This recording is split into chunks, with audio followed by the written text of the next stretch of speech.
two guys that can do it all. Too much electricity this morning. This is a good time. We're having a lot of fun. I had to do a triple take. Ka-ching! Why? Because of parity. I didn't mean to offend. Yeah, it's not going to happen. Load management is a dirty word. Let him rip. You know what? Circumstances provide the results. What? How do you do this once? Oh, Donnie, you got such a good show there. A network that is booming. The Early Line, only on SportsGrid.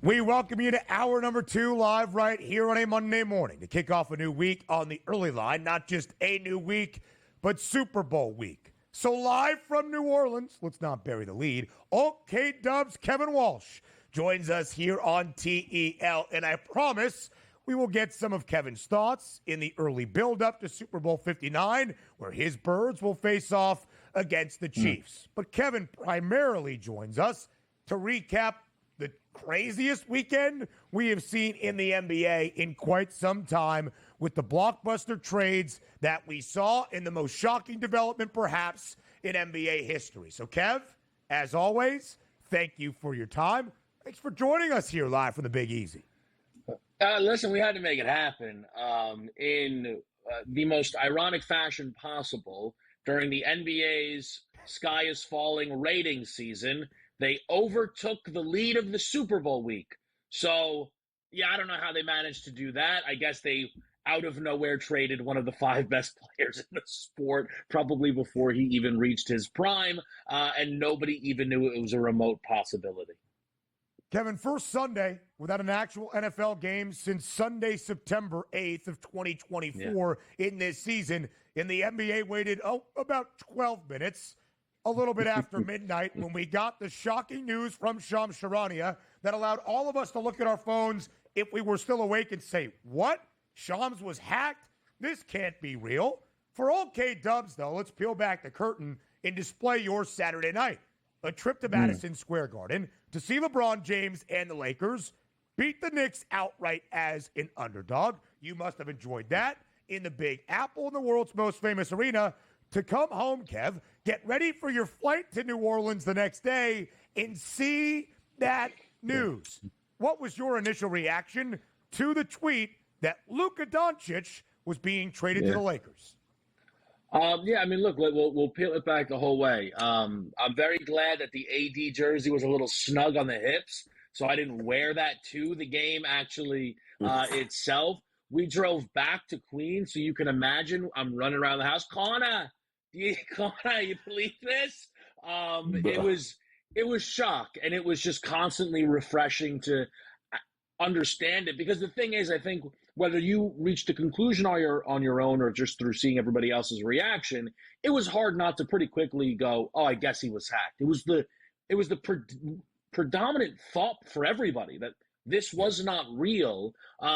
Can't be the best feeling in the world for Nico Harrison that everybody thought the trade was fake, as opposed to even remotely a possibility when it came through. So yeah, it was stunning. And then I immediately ran and put some Laker bets in while I still could before numbers started to shift, because at no point does my brain sleep. So we had to start making some moves.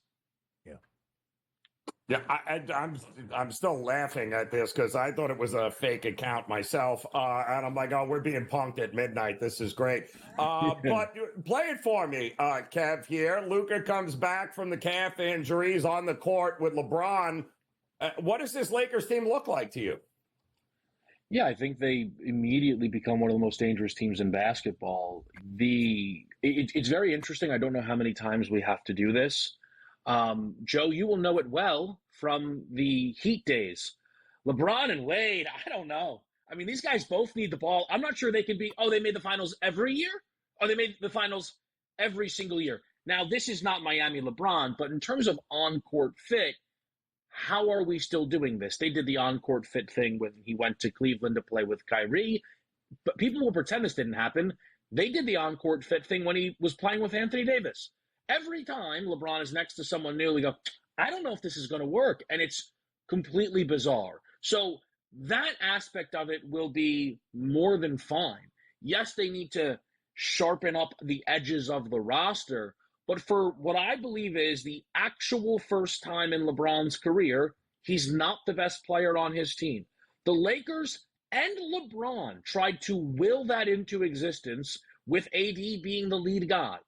He never truly was, and I think everybody knows it.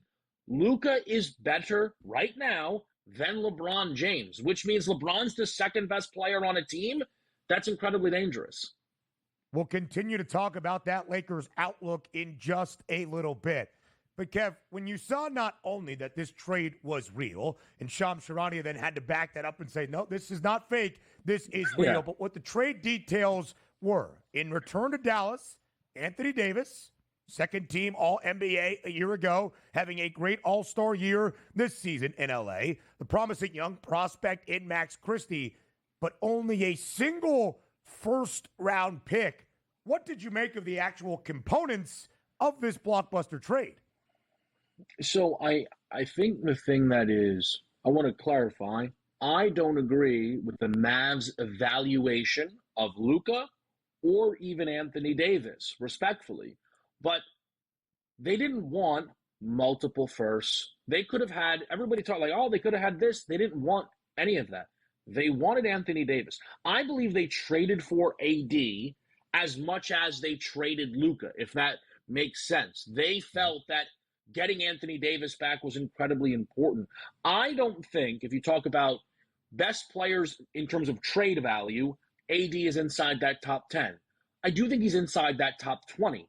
I think Dallas thinks AD is closer to that top 5 range, and maybe more importantly, they don't see Luka inside that top 5 range. Again, I think that's insane, but I think that is why they didn't ask for both Laker unprotected first-round picks. So play it back for me here. AD comes back. It's now Kyrie's team. Kev, what is Dallas now? No Lively. So what are we talking about here? So it is, I believe, AD's team, because AD now gets his wish of playing the 4. The Mavericks have not 1, but 2 legitimate centers. Well, they have 3 centers on their team. It's just AD still doesn't think he's a center. So they have Gafford and Lively that they can play next to him when they're fully healthy. And that's, I think, one of the things about this where we've heard how Luka was so disappointed and it's costing Luka Doncic over $100 million probably this move from Dallas to LA. We've not heard AD's upset at all. AD goes out there and has the sit-down interview with Shams Charania. I don't think it's that AD was desperate to get out of LA. I think Anthony Davis was legitimately tired of playing the 5. I think he sees it as something that's taking years off his career. I think he blames that for his injury issues. Again, a lot of that is likely ridiculous. I don't want it to – my explanations are not agreements, but I think AD is over the moon that he is now going to be in a starting lineup with Daniel Gafford as much as he was in a lineup with, Kyrie Irving or Klay Thompson on this roster. And I don't think that should be overlooked either. It almost was like Anthony Davis was old parts and scrap metal traded back to Dallas. He was still all-NBA second team a year ago, just made the All-Star team and was an All-Star selection for the 10th time in his NBA career and has been healthy this season. 42 of the 47 games the Lakers have played, AD has been out there. You see the career resume for Anthony Davis. But, Kevin, this is Luka Doncic. Luka Doncic, who you said earlier in this segment was a top 5 player in the NBA. where do you still consider Luka ranking in the pantheon of the association right now? Yeah, I mean, Luka to me is comfortably in the top 5. I would tell you he's the third best player, and I would also tell you from a trade value perspective, he is the second or third most valuable player in the league, and there is a big drop-off after the top 3. It's Wemby, it's SGA, and it's Luka. Wemby's in his own tier, Luka and SGA are their own tier, and then there's a big drop-off when you consider age and ability. Few are on Luka's level. Yep. And so we'll talk about what Luka Doncic now means to the Lakers and what the ceiling is in LA this season with Kev up next.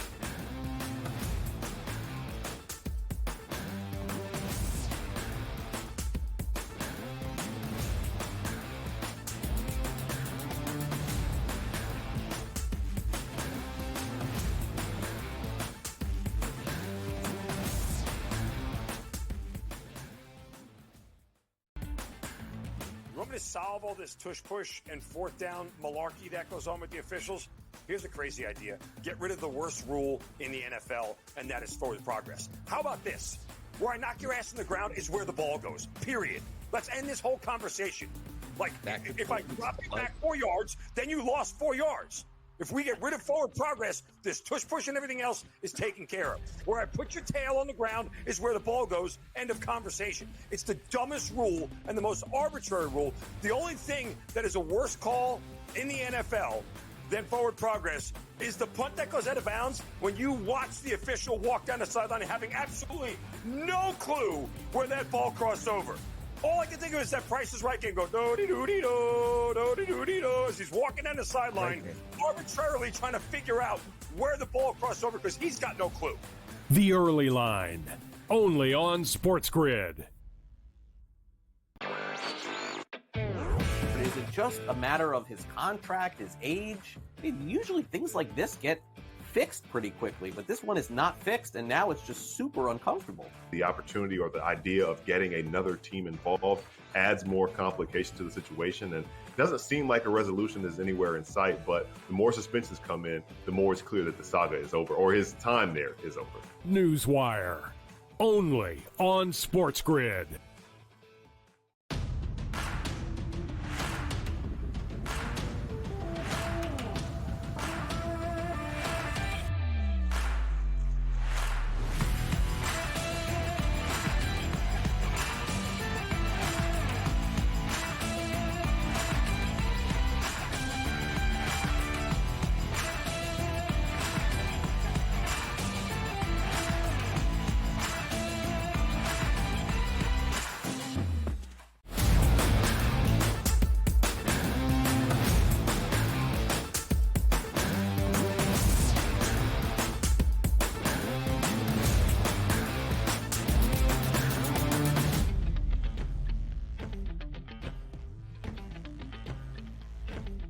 Live from New Orleans, Kevin Walsh here for a second consecutive segment to react to the wild weekend that we saw around the NBA in the multiple blockbuster deals we had in the association. But of course, Luka Doncic is now officially a Los Angeles Laker. Because of the calf injury that he suffered on Christmas Day, Luka hasn't been back on the floor since late December. But assuming he will be very, very shortly, Kev, how do you now look at this Lakers team? You mentioned it. You bet them on Sunday morning after this trade was actually the real deal. A price of plus 850 that prior to the weekend to win the West was 25-1. An NBA championship price 40-1 before the Luka deal that is now cut in half and then some at 19-1. What will be considered a successful second half and beyond for LeBron, Luka, and the Lakers this year? I love that question because here's the reality of that question, right? What will determine a successful season will determine how honest people want to be. I, like all of you, ear to the ground, what are people saying? I've heard from countless places, well, the Lakers are making a move for the future here. I mean, Lakers just told LeBron, hey, you don't even matter. Lakers are going nowhere this season. So that's what I've heard. And then if the Lakers get eliminated in the conference finals, the season will be a massive failure. LeBron lost again, MJ. So it's about how honest people want to be. To me, I think I will be able to give you a much better answer once the trade deadline passes. It is hard to imagine the Lakers are going to be able to win a championship without trading for a big man. But I fully expect them to trade for a big man. I'm very curious if they are currently listening to Austin Reeves' offers. They never planned to trade Austin Reeves. They never planned to trade for Luka Doncic. It's a franchise-altering move. You don't want to make any mistakes. You're not forced to trade, right, Ben and Joe, Austin Reeves, but it is on the board now that you could trade Austin Reeves if it helps you round out this roster in a number of ways, because this team could still use some additional perimeter guard-specific defense. Yeah, and that's really the thing. So, I mean, if you're Pelinka and you're the Lakers, who do you want to add here? Who is you got to get a big, right, of some sort. So Who would you pick up the phone and call? So I think Robert Williams should be able to be very easy to get out of Portland. The problem is he is very injury prone. But Robert Williams, in the 21 minutes a game he could give the Lakers, would probably lead basketball in net rating playing next to Luka Doncic and LeBron James. I think you're looking to try and grab some defensive first options if you can. I don't think Nikola Vucevic should be allowed anywhere near this basketball team. I don't know what that could possibly do for them. Jakob Poeltl makes sense. Who understands the cap these days? I imagine bringing in Luka could take the Miles Turner stuff off the table, or it makes it more likely. Miles Turner would be an excellent fit. I think you want yourself a defensive big if possible. Clint Capella is another in Atlanta that I imagine could be had for a song. Okay, so here are the NBA championship odds. Trade deadline is Thursday. We still expect a flurry of moves. The reigning champs and the favorites all year long. The Celtics are still that, but only by 20 cents in front of the Thunder. The Cavs at plus 750. Knicks, Nuggets, and know that price on the Lakers, 19-1 right now. Quickly, Kev, before we get to De'Aaron Fox, on the Mavericks, Nico Harrison is trying to sell everybody that Dallas is now win now. Do you think the Mavericks will actually win now? No, just so people know, the Mavericks were my preseason pick to win the NBA championship. That's how high I was on this team. So I should have probably said that earlier, just to let people know how much I disagree with his thought process here. They had a roster that could win a championship. They lost Luka to just get extra big depth. It's a preposterous move. The incredible thing is they could win the championship, and I still don't think their fans would forgive them for this decision. I think the Mavericks will be good. I think the Mavericks could be, frisky in a postseason series. I don't believe they are now a legitimate championship contender as constructed.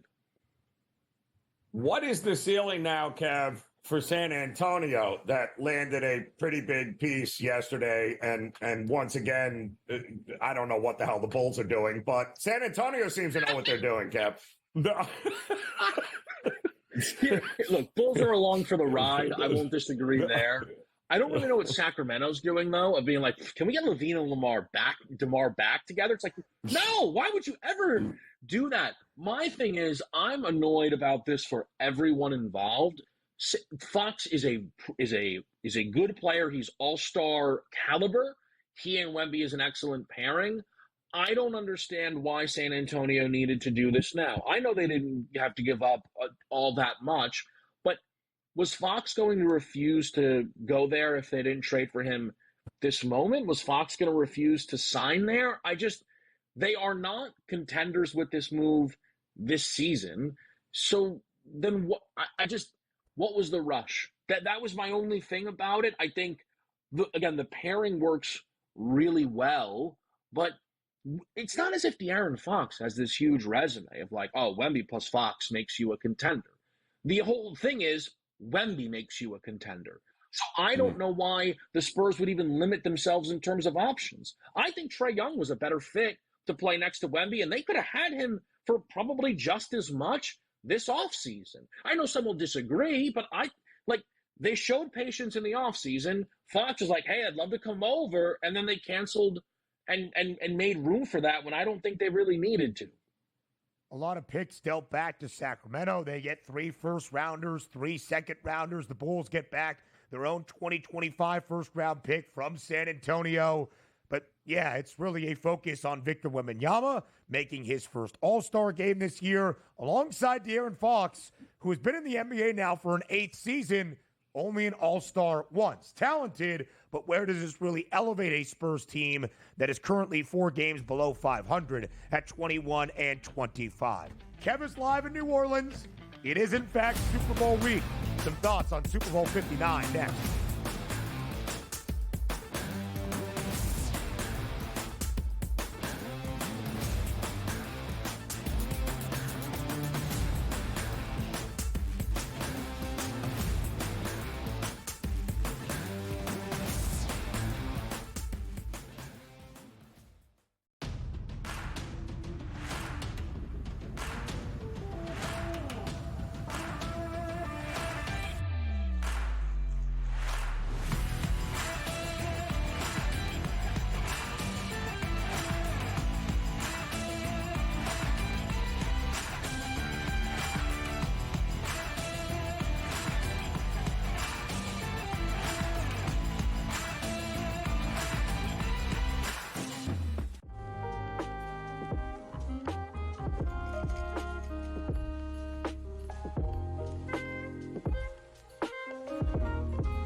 Two guys that can do it all. Too much electricity this morning. This is a good time. We're having a lot of fun. I had to do a triple take. Ka-ching!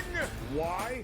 Because of parity. I didn't mean to offend. Yeah, it's not going to happen. Load management is a dirty word. Let him rip. You know what? Circumstances provide the results. What? How do you do this one? Oh, Donnie, you got such a good show there. A network that is booming. The Early Line, only on SportsGrid.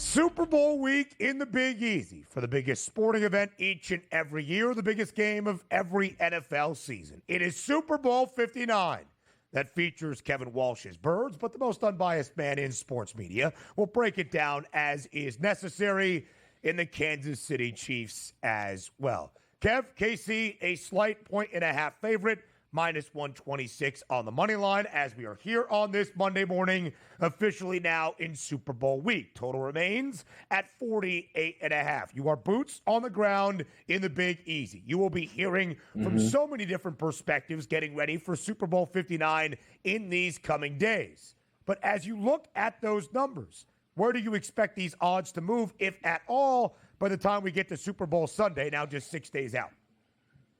It's a great question. I still would imagine that it would be more Kansas City bets as we get closer and closer to this game. I think that the Chiefs pushed a lot of people over the edge with the win against Buffalo. I heard people say, it's between the Bills and the Ravens as the two best teams in football. Obviously, that drives me completely insane. The Eagles went to Baltimore, beat that team, beat them pretty handedly. I don't think anybody watches the Eagles sometimes based on the conversations that we have, but maybe neither here nor there. I just expect there to still be a wealth of Kansas City money that pours in because it's Mahomes. The thing is, and I'm going to try and do this with as much respect as I can, even some of the brightest minds see a Chiefs game and go, well, they got Mahomes. That's not a breakdown. But apparently it is because they just keep winning. So maybe it is a breakdown. But if that's the breakdown that you're getting from the top end of it, well, then everybody who's just going to show up to the window come Super Bowl Sunday will go, yeah, the Chiefs will win the game. And then I imagine we can maybe get closer to -2, a money line of -134, -139, if you will. Can you make the argument, and I've been saying it all week, Kev, the wrong team is favored here, is it not? I mean, call me crazy. I can make the argument that the Eagles should be the favorites here on a neutral site, no? Yeah, I mean, I won't call you crazy. I'll call you somebody who's clearly watching some Birds football, and we'd love to see that for you, Joe, quite frankly. The Philadelphia Eagles have had people leading the conversations with, hey, what's wrong with the offense? And they are 26 points away, I think, for tying the most points ever scored by a team. Oh, that was fun. That was good. Sometimes it happens in New Orleans. That's like a Kansas City fan. A Kansas City fan. Somebody That's came what in, it was. Yeah. knocked on Kevin's hotel room and said, get this guy Walsh off of here if he's going to consider the Eagles are actually the favorites. I believe Kevin's back. Now, can I tell you something? Now, we're all friends here. You might think, what went wrong, right? Internet could be the hotel. No. Lisi, Joe. Lisi's calling me. Mid-segment. Told him I was doing this. He knows. So, I mean. He's not going to eat breakfast. I mean. What? He might be. He might be. Plates I was full just of saying. bacon and sausage. Please, go ahead. Yeah, exclusively. I will throw this out there to people because obviously I do think the Eagles are the best team in football. I've been saying it for a long time. I'll throw people some old school spread math out there. Kansas City was supposed to be a 1.5-point home underdog to Baltimore. Philadelphia went to Baltimore. It's just a 3.5-point dog. Again, it's not a massive gap, but that would pretty much suggest that Philly should be -1 here. I think Joe's right. And I think the reason that Kansas City is a favorite in this game is not – see, I think the wrong team is favored, but I don't blame them one bit because I think that if you put a plus sign next to Kansas City again, you would have a big issue on your hands. 2 of the 5 best scoring defenses, Kev, in the NFL. 2 of 5 defenses allowing fewer than 20 points per game all year long. And we have seen the total work its way down now to 48.5. Just how much scoring do you anticipate seeing in the Big Easy? I have played under at 49.5. I wasn't actually thinking it would hit down to 48.5, so I'm glad I did. Not that I think that's necessarily going to make all the difference in the world. I would anticipate this number could tick back up. I think this game is more so in the mid-40s. Kansas City is coming off their season-high points. Obviously, Philadelphia is also coming off of their season-high point. So I think you have a bit of a sell-high spot when you try and evaluate this total for both football teams. The Eagles, the best defense all year long. You want to say Patrick Mahomes? Maybe you should also say Steve Spagnuolo as one of the reasons the Chiefs continue on this dynastic run. Kev, go meet Lisi for breakfast. Enjoy this He's morning knocking in the at Big my Easy. door. Yeah, I'm sure he probably is. Have a great Super Bowl week, my friend. We will see you very, very soon. More on the other side. Yeah, I'm coming!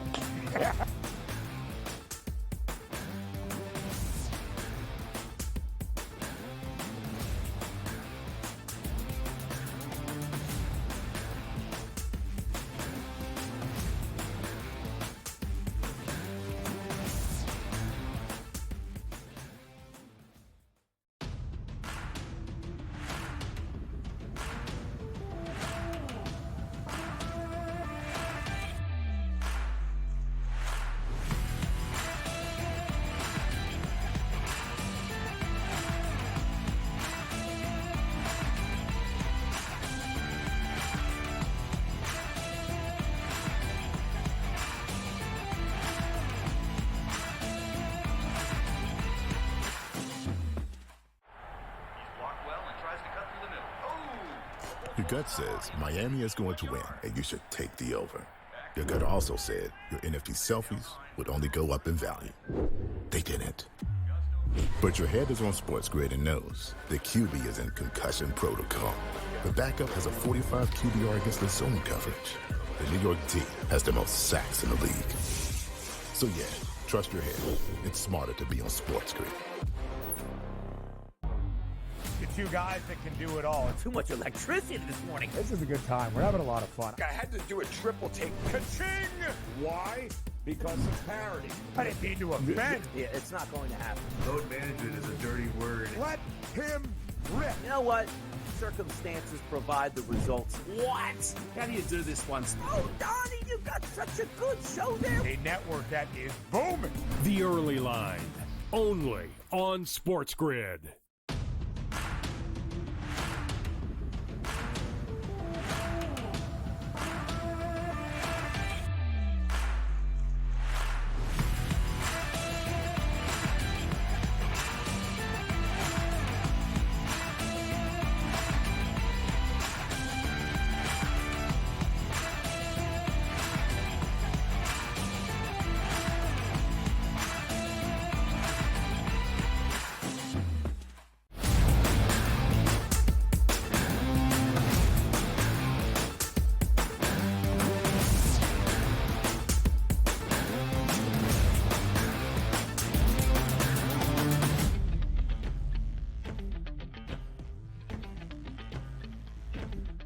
So, Kevin Walsh had to go, of course. Joe Lisi and Donnie Rightside banging at his door to get to Caesars Superdome or wherever Radio Row is in New Orleans. But it is Super Bowl week in the Big Easy. Plenty of SportsGrid coverage coming your way from New Orleans all week long. We'll have it here on the Early Line as well. Videos, interviews, the PFT crew breaking things down ahead of the biggest game each and every NFL season. And Joe, this is a fun time because it is Super Bowl week. Last week, we talked about the game from every single angle, trying to bring you all of the necessary approaches to how the biggest game of a season is going to be constructed. We're going to do a lot of the same things this week, but maybe we'll start to see some movement.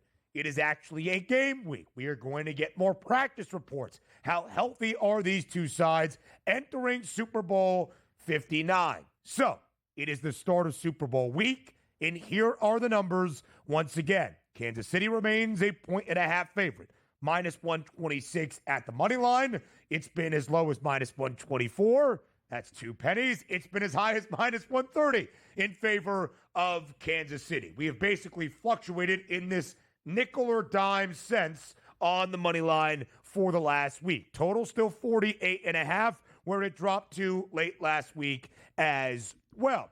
Joe, as you look at these numbers now in Super Bowl week, and all of your friends start to hit you up, Ranieri, we need some bets for the biggest game, man. What do you like? What are you thinking? What do you know? How are you trying to advise people to best bet Super Bowl 59?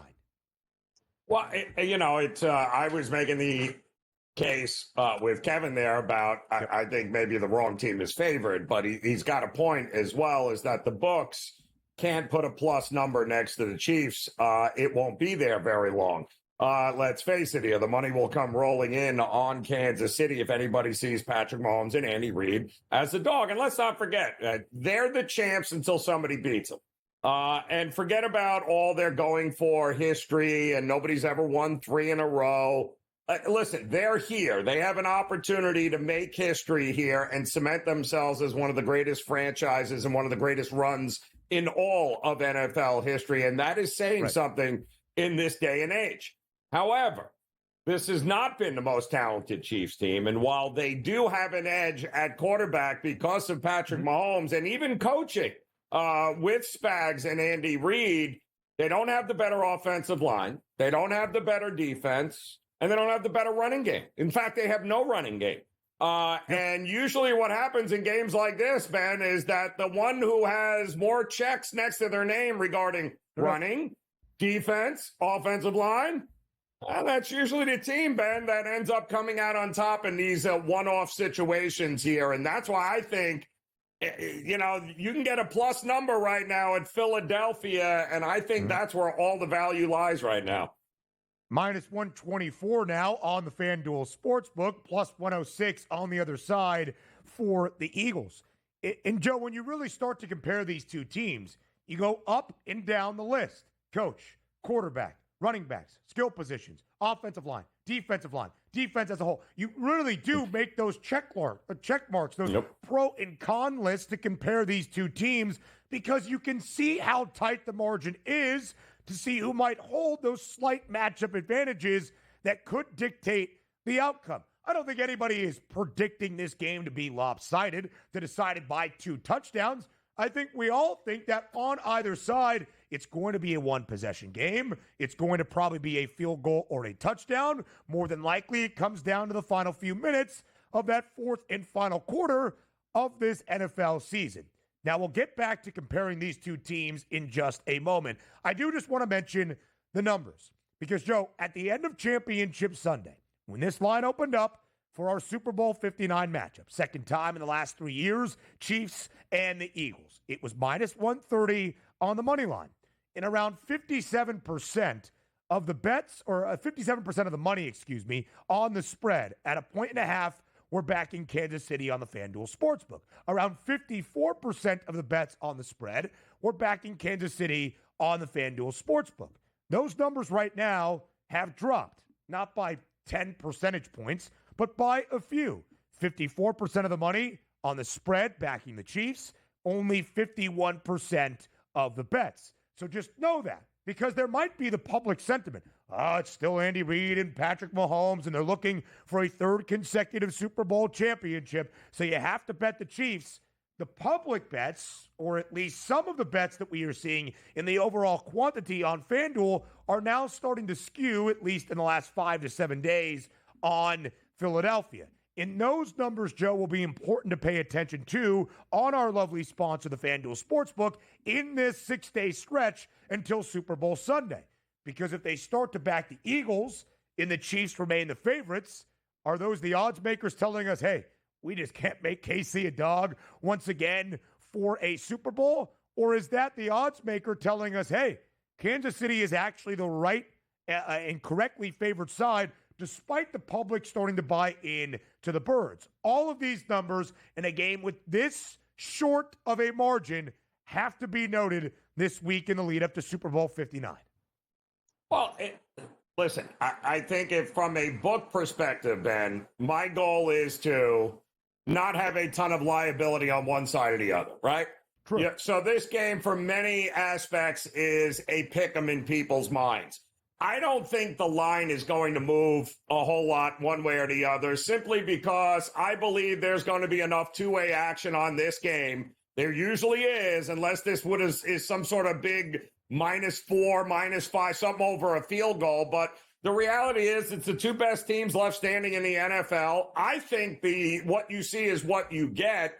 I don't think it'll ever get to – I don't think enough Chiefs money will come in to force FanDuel to push it to -2, thus creating now a +8 for the Eagles and a teaser. I don't think that's going to happen. I think the biggest question mark in this game, as far as the line movement is going to come on the total, because we all know that the public loves overs, and they will bet the over on Saturday and all morning Sunday. The question is, how much higher does it go? Because there's been nothing but under money in so far. Yeah, and we'll talk about the total and dive into that in just a little bit in our next segment. We'll focus on where that next big move for the odds for Super Bowl 59 comes. When is it going to happen? Where does it happen? Much like Joe, I think it's more about our over-under and not necessarily the spread or the money line. At least on FanDuel, Joe, I expect the numbers to look pretty similar to what they do, a couple of cents here and there. 1.5 is still where I expect that closing spread to be as we get to kick just 6 days from now, around 6:30 p.m. Eastern time in New Orleans inside the Caesars Superdome. But one of the great things, Joe, much to the public's chagrin, that we are seeing the same Super Bowl matchup for a second time in 3 years, is we have the Chiefs, who are now playing in their 5th Super Bowl in the last 7 seasons, and the Eagles, second time in a 3-year window. We have data points. We have sample size. We have comparison between these two in this similar stage and matchup. Joe, I think back in Super Bowl 57 to end out 2022 in Glendale, I think it was pretty easy to say the Eagles were the more talented team, but you still had Andy Reid and Patrick Mahomes. Do you feel about the same way here entering Super Bowl 59?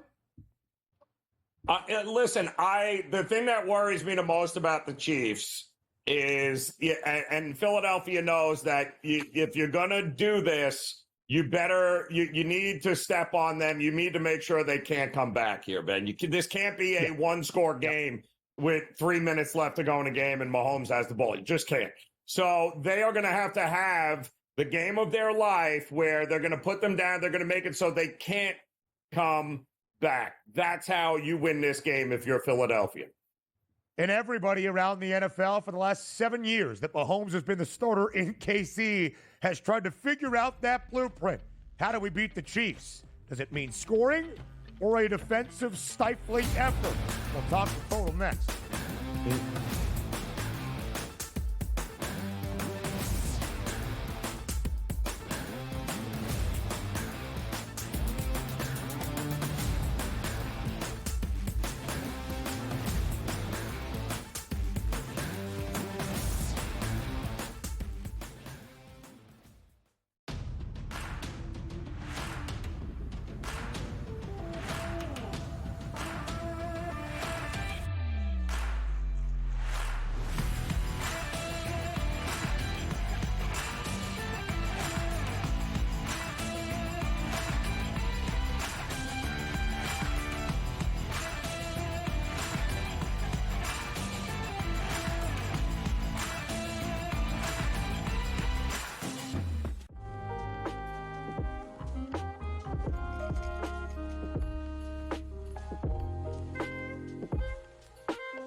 Two guys that can do it all. Too much electricity this morning. This is a good time. We're having a lot of fun. I had to do a triple take. Ka-ching!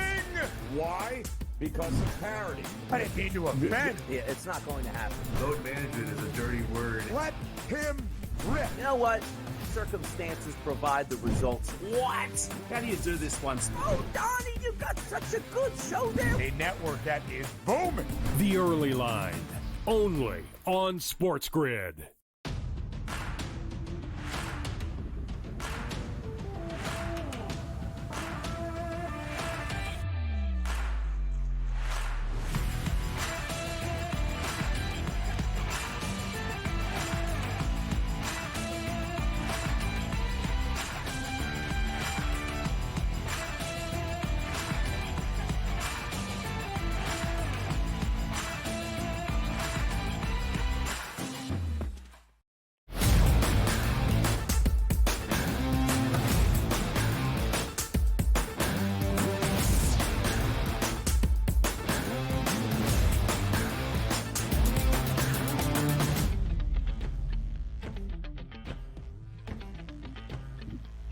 A couple of cents here and there on the money line. Kansas City has remained a 1.5 favorite on the spread for Super Bowl 59. The one big move, if you want to call it that, in the week before, now Super Bowl week that we saw from an odds perspective, was that total. 49.5 at open, now 48 in a hook. Joe, you said it before the break. Pretty much all the money right now has been on the under. Where do you think this number closes 6 days from this very moment come Super Bowl Sunday? Yeah, I think this number will rise, Ben, over the weekend, beginning on Saturday, once the public gets paid on Friday, runs to the window and starts getting real excited on Saturday, and then, of course, on Sunday. But there is going to come a point, Ben, and listen, I can see this going to 49.5, maybe 50. Because I do believe there's going to be an overwhelming amount of liability for the books on the over. But I do also believe that the professionals, the big money bets right now, are sitting on the sideline because there's no reason, Ben, for them to get involved in this total right now because they know and we know it's only going to go one way. It's only going to go up. And if this is all about getting the best number, if you're thinking about betting the under, wait. There is no rush for you to run to the window because the public is not going to push this thing to 48, 47 and a half. It's only going to go up come kickoff. So the question is, and I think there's going to be a mad dash of professional money late on Sunday before kickoff trying to hammer that under. So get it while you can. If you're looking at the over right now would probably be a good time to bet it because I think come Sunday kickoff time, 5 o'clock, this thing, it could, all the under money will start pouring in here. But I do think it gets close to 50 before it's all said and done. I would agree. I think we get back to 49.5, maybe even 50-50 in a hook in some spots, depending on how much money in bets we see. I think if you wanted to bet the under at 49.5 when it opened, good job on you. Great. You might get another chance, and now might be your time to bet the over. So that's where the market is going to go, Joe. But we have two of the best defenses in the NFL. Philadelphia is the best defense all year long around the National Football League, led by a very bright mind in Vic Fangio. Steve Spagnuolo is hoping for his 5th Super Bowl ring, his 4th in Kansas City as the Chiefs' DC. And maybe that's kind of a lost part of this conversation. We look at Andy Reid, we look at Patrick Mahomes and Travis Kelce and the cast and crew that has been there on this dynastic run. You know, Spagnuolo's first year in KC, 2019, when they first reached a Super Bowl.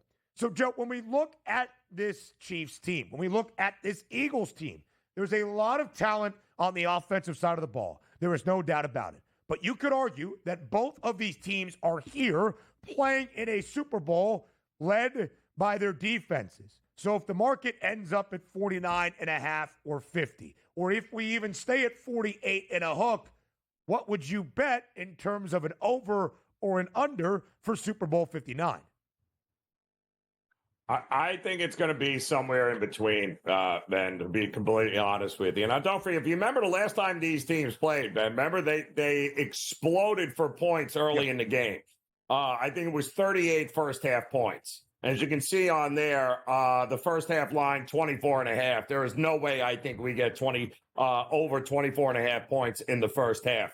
I think this is going to be a first one to 24-27 wins.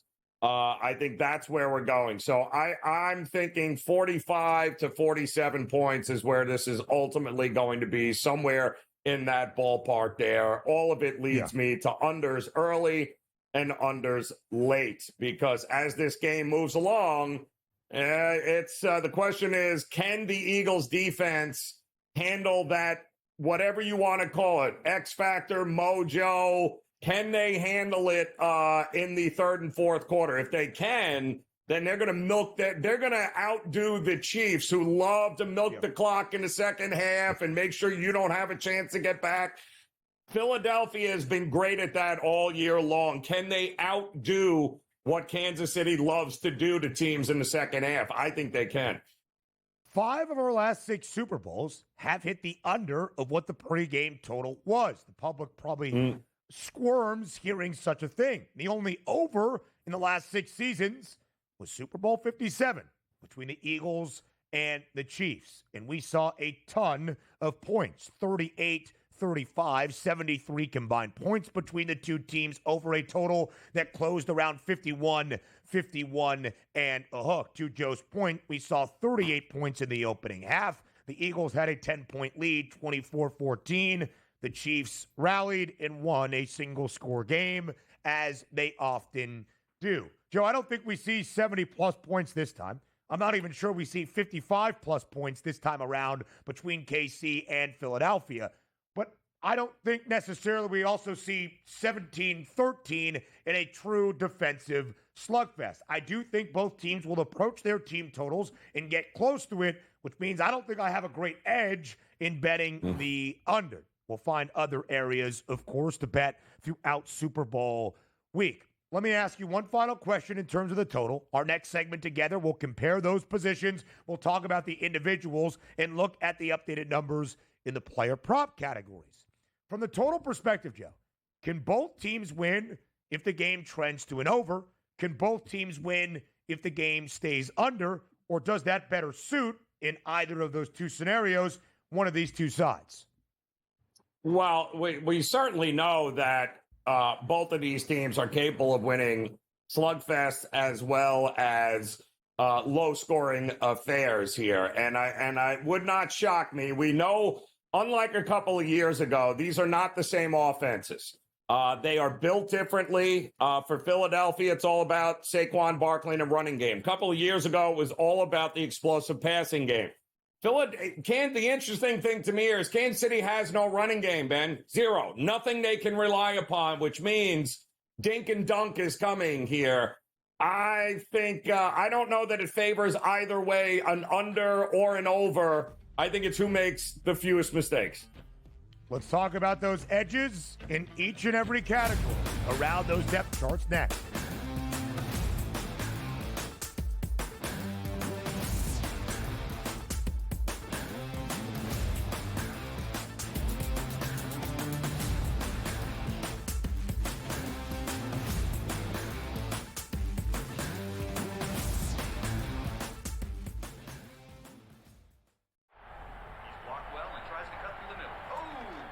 Your gut says Miami is going to win, and you should take the over. Your gut also said your NFT selfies would only go up in value. They didn't. But your head is on SportsGrid and knows the QB is in concussion protocol. The backup has a 45 QBR against the zone coverage. The New York D has the most sacks in the league. So yeah, trust your head. It's smarter to be on SportsGrid. You want me to solve all this tush-push and fourth down malarkey that goes on with the officials? Here's a crazy idea. Get rid of the worst rule in the NFL, and that is forward progress. How about this? Where I knock your ass in the ground is where the ball goes, period. Let's end this whole conversation. Like, if I drop you back 4 yards, then you lost 4 yards. If we get rid of forward progress, this tush-push and everything else is taken care of. Where I put your tail on the ground is where the ball goes, end of conversation. It's the dumbest rule and the most arbitrary rule. The only thing that is a worse call in the NFL than forward progress is the punt that goes out of bounds when you watch the official walk down the sideline having absolutely no clue where that ball crossed over. All I can think of is that Price is Right game go do-de-do-de-do, do-de-do-de-do, as he's walking down the sideline, arbitrarily trying to figure out where the ball crossed over because he's got no clue. The Early Line, only on SportsGrid.